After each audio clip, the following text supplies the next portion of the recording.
I'm going to show you a game that illustrates beautifully how to seize the initiative, how to use the initiative, how to maximize the potential of your pieces.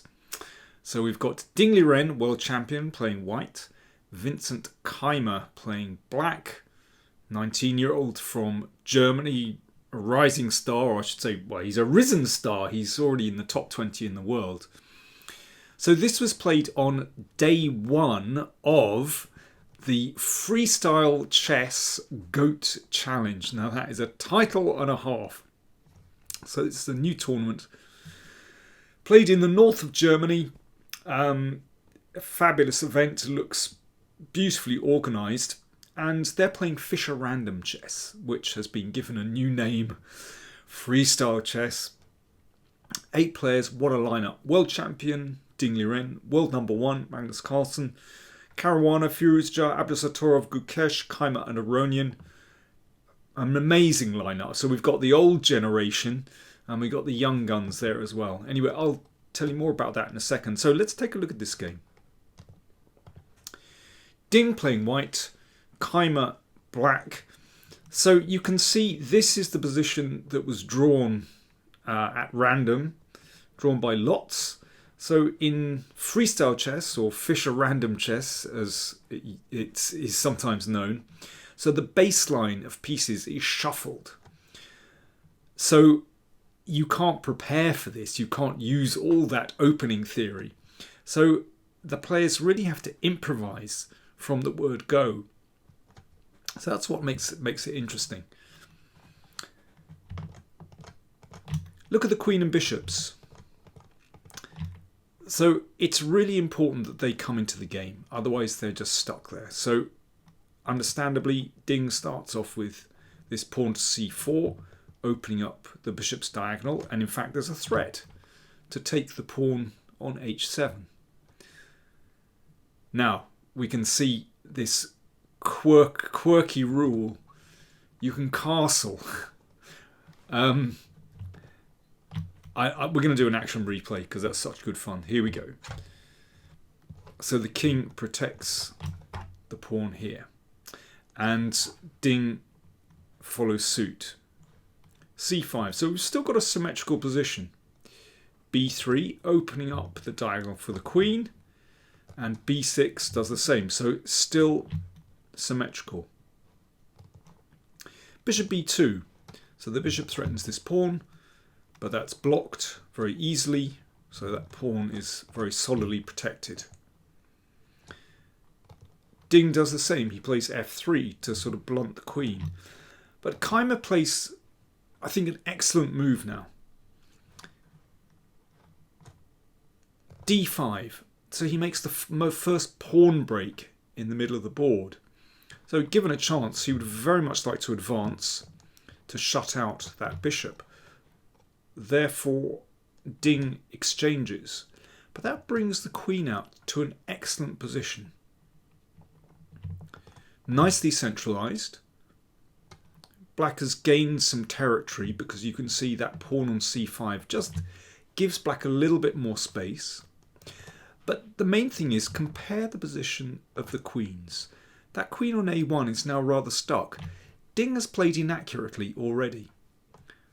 Keymer's pieces, well, the queen in particular, just look better than white's.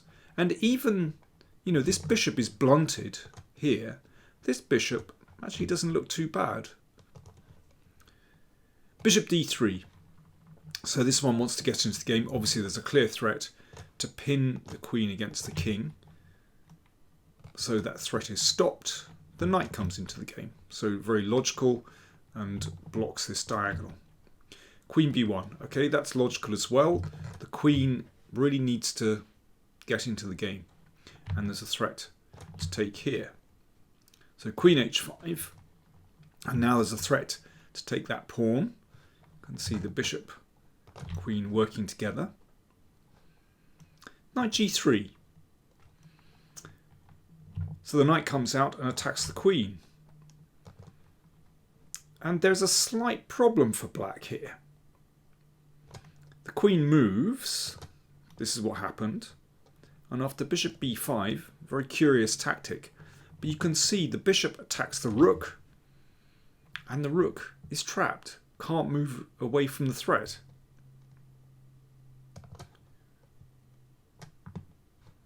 But actually Keymer had foreseen this, and he took on g3, so he's got a pawn for it. That bishop might be able to come here.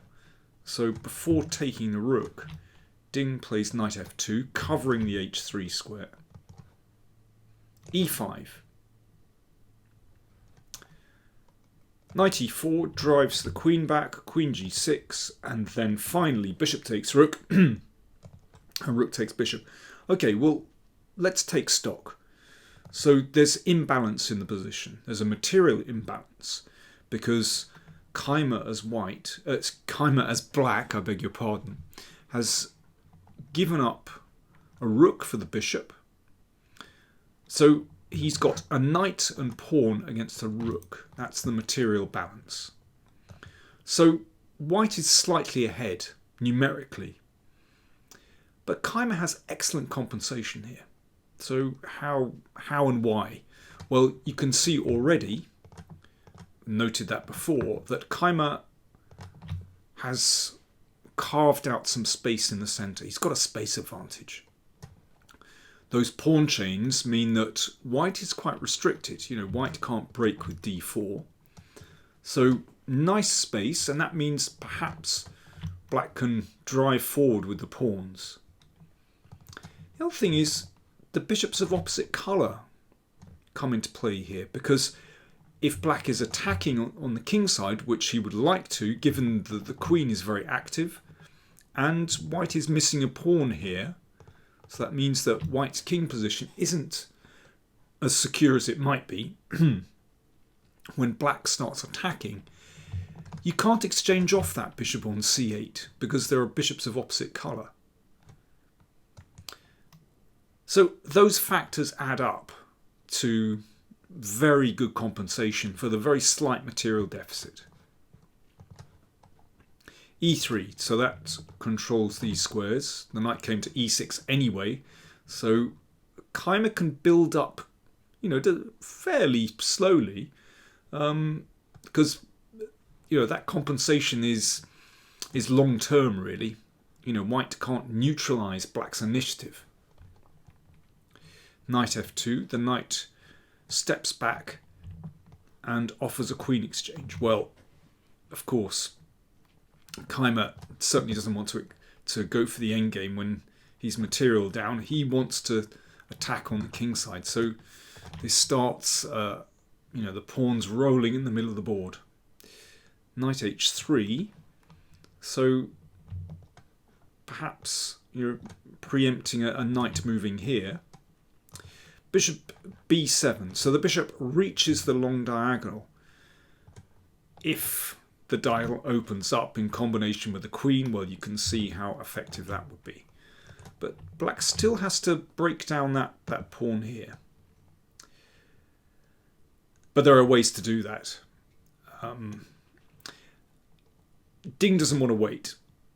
He needs to somehow break open the position. You can see, let's just go back one move. Ding has two rooks against one. If those rooks could somehow find open files, could break into black's position, well, that would be very nice. But how are those rooks actually going to find any play at all? It's really difficult. And that means, you know, these pieces just aren't effective. Whereas these pieces, the knights, the minor pieces, can potentially get into the attack in combination with the queen. So I think that's why Ding was motivated to open up the position. He wants to try and get these rooks working. Knight g5. So the knight moves into the attack. So an exchange of knights, and you can see there is a threat for the bishop or knight to take the pawn on f3. You can see there's a pin there. So what can Ding do about that? Well, he played d5. He wants to try and keep the position closed. It's already a difficult position for white. Well, yes, having said he wants to open it up, now I'm saying he wants to keep it closed. It's really difficult. You know, what can you play here? You could move the king out, but after this, you see the position starts to open up in black's favour. So yeah, I think d4 perhaps wasn't best, but it's already very difficult for white. So d5. Now you could take this, but instead Keymer is in a hurry. He wants to open the position, and I think a very sensible policy actually. You know, if you've got the attack, you know, don't slow down, and this just maintains the pressure on white's position. So if Ding tries to keep things closed, then knight f3 is just winning material back.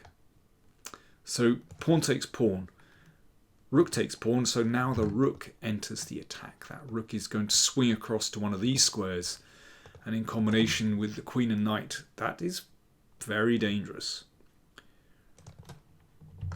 Rook d1. So supporting that pawn, I'm for the moment blocking out the bishop. Knight h3 check. So that can't be taken because there's a pin. So king h2. And here, well, in fact, Keymer plays a very strong move, queen d6 check. In fact, he could have won immediately. Okay, instead of let me put the question to you. Instead of queen d6 check, how can black win immediately? Black to play. Okay, time for me to have a slurp of tea. Time for you to have a think. Cheers.